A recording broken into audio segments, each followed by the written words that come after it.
আসসালামু আলাইকুম রহমতুল্লাহ। সবাইকে ঈদ মুবারক।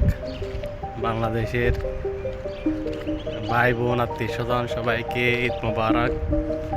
তো আমরা আজকে বিদেশের মাটিতে ঈদ করে ফেললাম।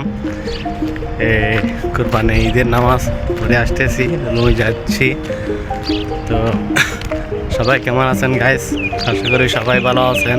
আজকে সহ বিদেশের মাটিতে 18টা করলাম, আলহামদুলিল্লাহ।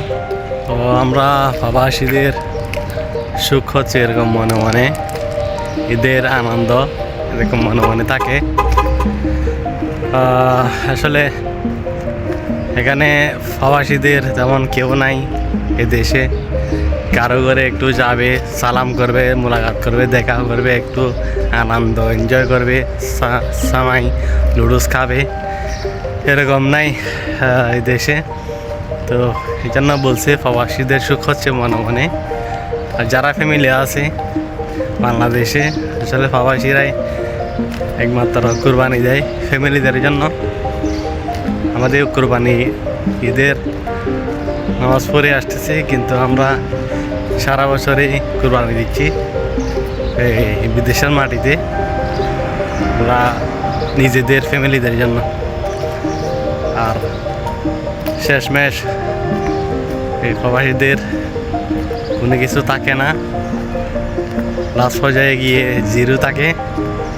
সব সারা জীবন এই বিদেশের মাটিতে নিজেদের ফ্যামিলির জন্য সব সময়গুলা ব্যয় করে দেয়। আজকে আমরা তো ঈদ করে ফেললাম, আপনারা আগামীকালকে ঈদ করবেন বাংলাদেশে। তো সবাইকে ঈদের শুভেচ্ছা, ঈদ মোবারক। আর আপনারা আমাদের জন্য দোয়া করবেন, আমরা প্রবাসীদের জন্য দোয়া করবেন। তো সবাই দোয়া করি সবার দিনটা যেন ভালো যায়, সুন্দর যায়। আমাদের জন্য সবাই দোয়া করবেন, ভালো থাকবেন, সুস্থ থাকবেন। আবার বলি ঈদ মোবারক, আসসালামু আলাইকুম।